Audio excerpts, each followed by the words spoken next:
In studio with me right now, candidate for Lubbock County Judge. Of course, the only candidates running are in the Republican primary. And joining me in studio right now to talk about his campaign, it's Gary Boren. Welcome back. Good morning. Thank you, Chad. Appreciate the opportunity to be here. Yeah, it's so we visited last week. Yes, sir. So you've had another week of campaigning and Yes, talking sir. to people.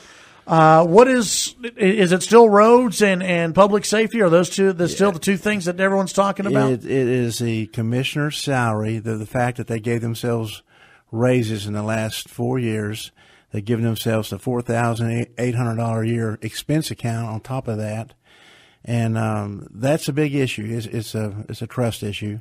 And then the appraisal, taxation that's been going on with homes, and people just feel like they're getting taxed out. And then, of course, the roads are certainly, they haven't been taken care of. I don't care how much money they say they budget for this, that, or the other. It's not getting done. There's a disconnect, and then people are very upset over the fact that they weren't allowed to vote for $120 million worth of debt in November, December of last year.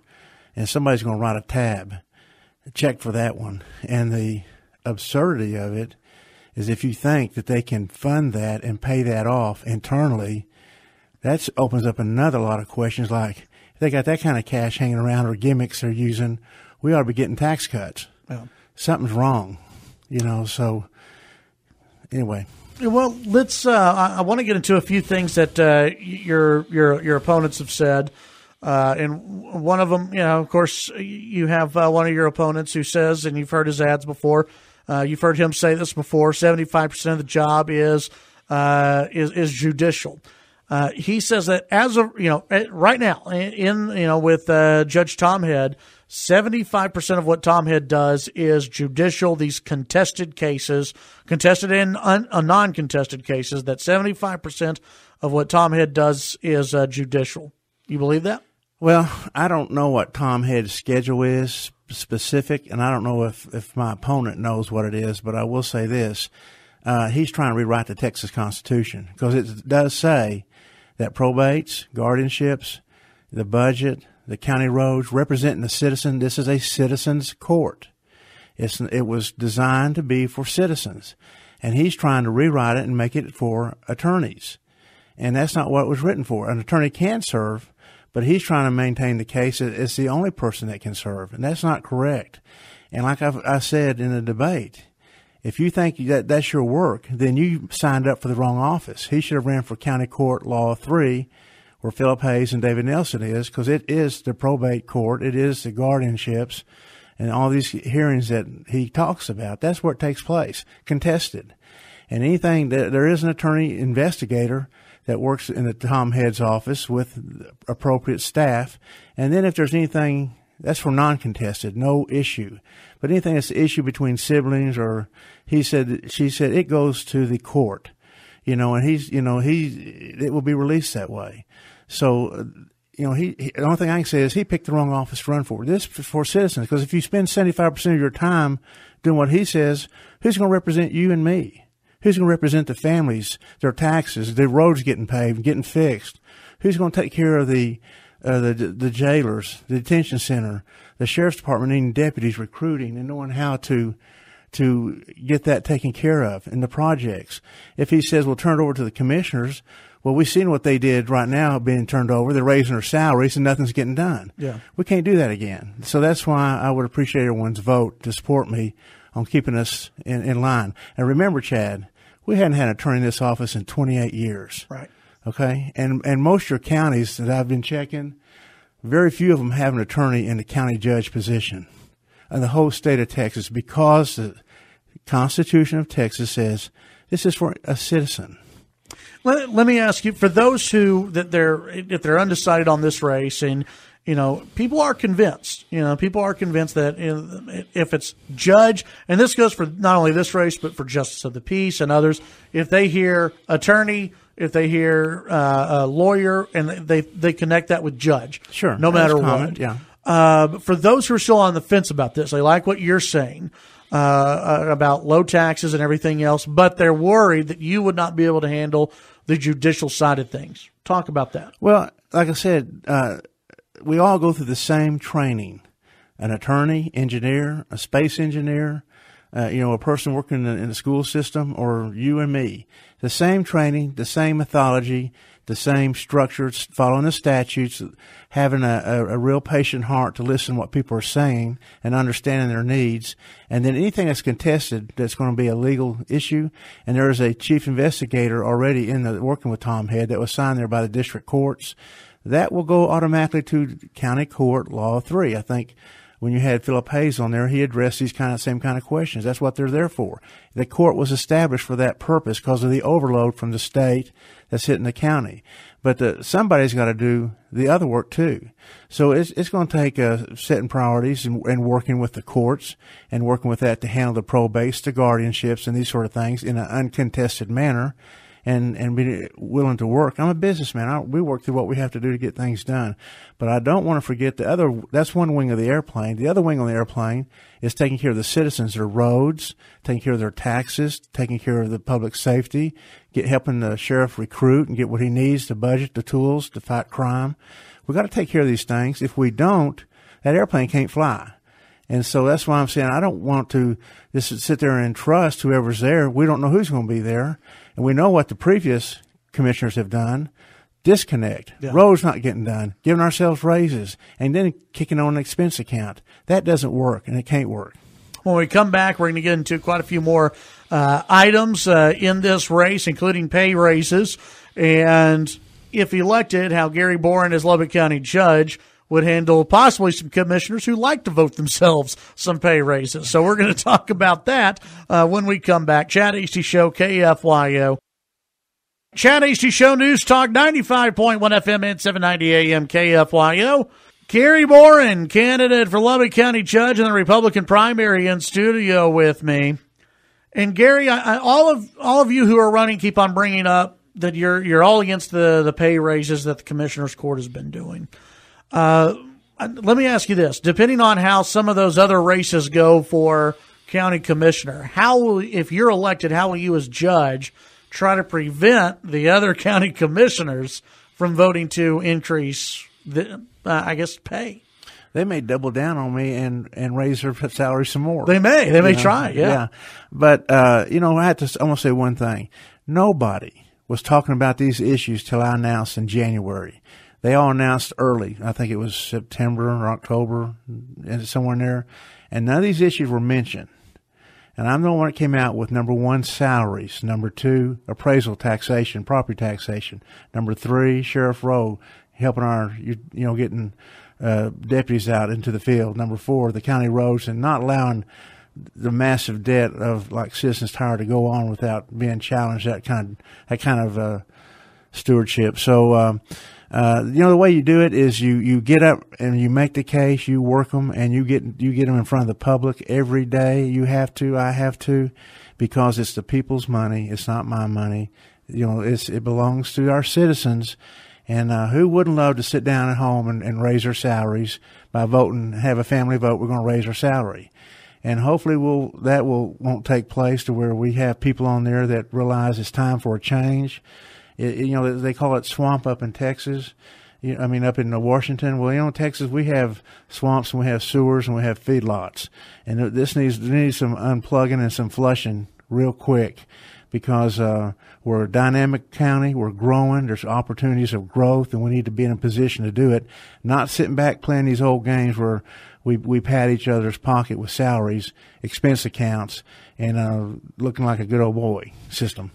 Would you be in favor of lowering the salary? Absolutely. We need, as soon as we get elected, I hope to get in there and let's take an analysis where they are, which I know is high, to where they should be, which would be comparable with Amarillo, Randall, Potter counties, El Paso, Midland, Odessa, Wichita Falls, Abilene, and DC. I don't want to, I don't know if they compare themselves to Houston or Fort Worth. I hear rumors those guys are in 6 figures. I don't know what it is. But it needs to be brought down to reality, so absolutely. You've talked before about you don't want to see higher taxes as Lubbock County Judge. You've also said that you would be for a bond election for Woodrow Road. Wouldn't that lead to higher taxes? That's where if citizens vote and say, we understand, and we say this is what it costs because of growth, then we make the case, and they have the final say. The trouble that I'm concerned with right now is that some of this has become such a precarious situation on that road that we're putting people's lives at stake immediately. This is not like having a new office built, a new position of a substation or something. We were talking about that back in the early 2000s. This is something that's immediate impact in a fastest growing district, second in the state of Texas, with kids, yellow dog buses, families driving up and down a 2-lane highway where more kids are going to be popping in there more and more with the junior high and elementary.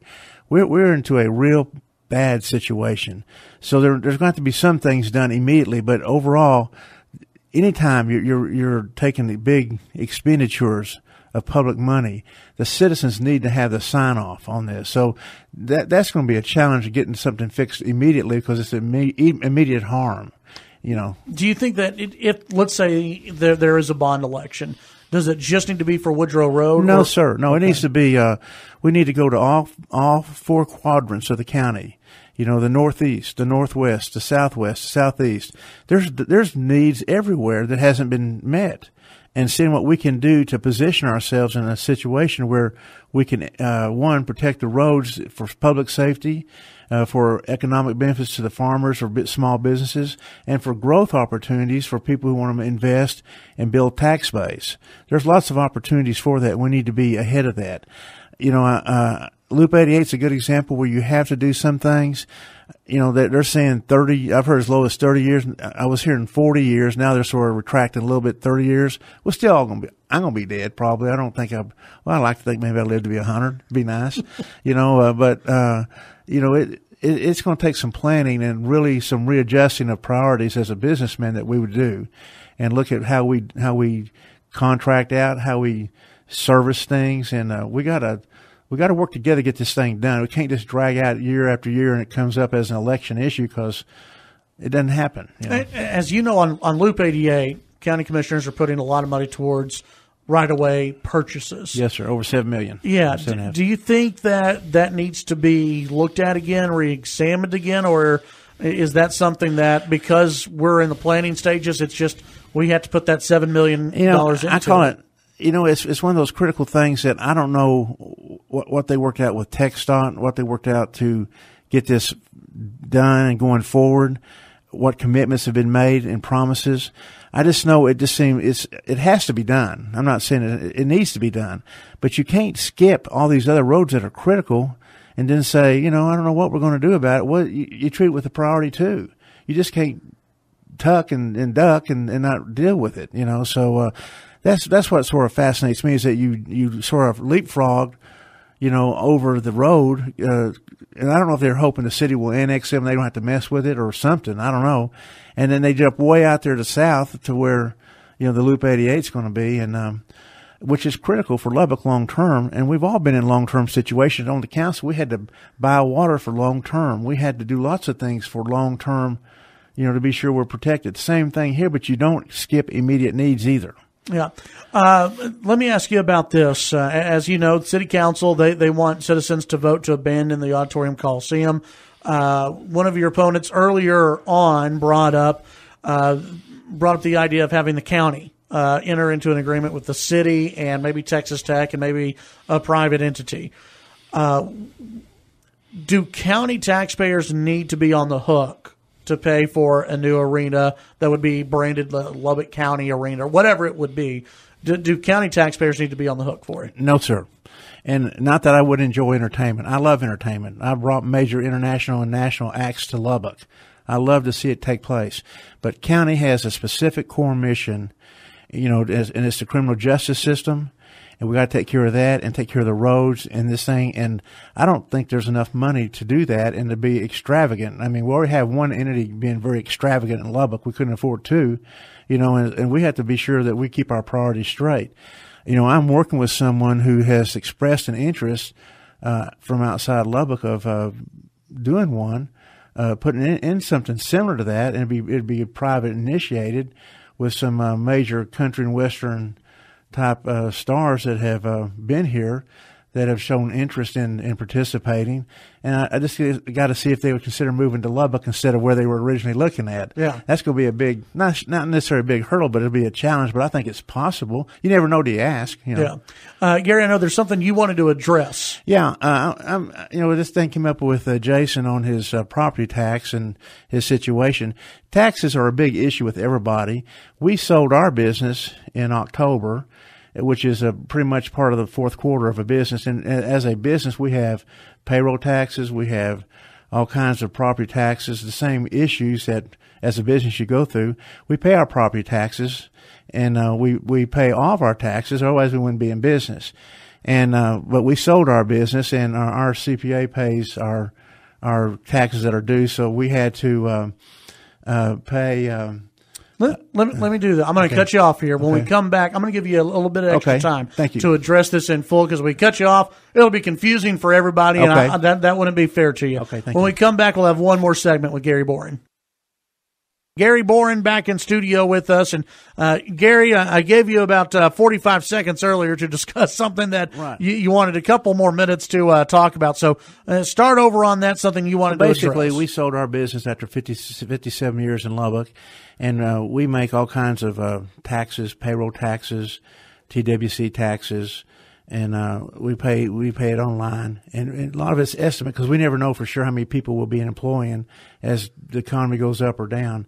But in this case, we were selling in October, so we didn't have 2 quarters of last year in our business. But anyway, and January 31st is your deadline. We paid what online TWC said you owe X, and we paid it. Well, come to find out, we missed our projections that we thought, and there was a little bit more dribble, and so $320 is what we had to pay. But they put a lien on our business, which we don't have anymore because of $320. So it was paid a couple of weeks ago, 2.5 weeks ago, and the lien has been released. But I just want to be sure people understand that sometimes some of these things, you never know where they're coming from, and this is TWC. It's not a property tax, because your property tax, you get notice of that, what you owe in, I think it's May or June, somewhere in there, and you know what you know. In our case, when it's TWC, it's always after the quarter's over, and you don't know. And so when we did pay on, our CPA paid online, he paid what they said they owed. Then there was this dribble from, I guess, the closure of a business, $320. So I just want to be sure that people understand how mistakes can happen, like happened to Jason Corley when he was running some of that stuff. And, sometimes people try to politicize stuff like that and make it look like, oh, they don't pay their taxes or something like that. TWC is Texas Workforce Commission, so that's the difference. It's not property tax on that. And it was a business requirement, but has been paid. And, so, I think it's good to put everything on the table there so people know. Yeah. Well, I mean, like you said, I mean, we've seen it not only in other races this year, we've seen it in the past where, late taxes by 20 days, it is politicized and used by one candidate to make the other candidate look like they're a horrible person who has never paid taxes before and they don't want to pay taxes. And of course, the thing about property taxes, 5-6 months out what's owed. Right. It's not a surprise. Of course, on TWC you don't. But the deal is, once you find out, did you take care of it? Yeah. That's the thing, and which we did immediately. Right. $320. I mean, my gosh, $324 I think was the amount. So anyway, some of the the rumble in Lubbock, because people tend, when they get behind, they tend to start trying to smear. I wish Lubbock wasn't that way. I've always tried to speak to the issues, stay on top of the issues, and talk to what I think are the relevant issues. And I think most people in our race have done that. But there has been now some smear trying to go on, and accusations that are totally unfounded and not truthful. But that's, I guess, how Lubbock, some of them are going to play the game, to try to think that they can't talk issues, what they will do as a Lubbock County judge to make your life better, to take care of your taxes, to take care of appraisal issues that are hitting you, somebody that will stand up for you, that has experience standing up for you, and someone who's a business person for 47 years. I mean, we're not a perfect business. No business in Lubbock's perfect.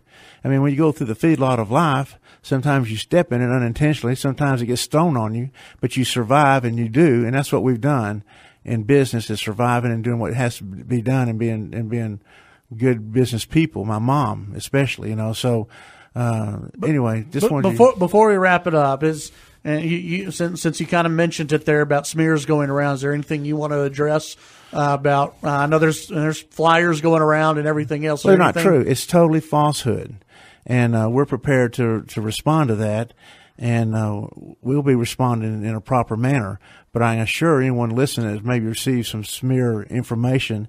Notice, first of all, they're not talking about your taxes. They're not talking about these raises that I've raised. They're not talking about the county jail. They're not talking about the detention center or what we're going to do to take care of these issues. It's the same group that spent $120 million and saying you're going to take it. You don't get a chance to say anything about it, and because we know what's best for you. And it's that same kind of attitude that now says, well, if we're behind, then we're going to see if we can throw mud and just, and disparage, people and things like that. And it's pathetic, but I guess it's part of the political process now for Lubbock. Gary, appreciate your time today. I know early voting continues. Where can people find out more information about you? Gary Boren on Facebook. Gary Boren, real plain simple, 806-535-8100. My phone number and address is on Facebook, and answer any questions if I can.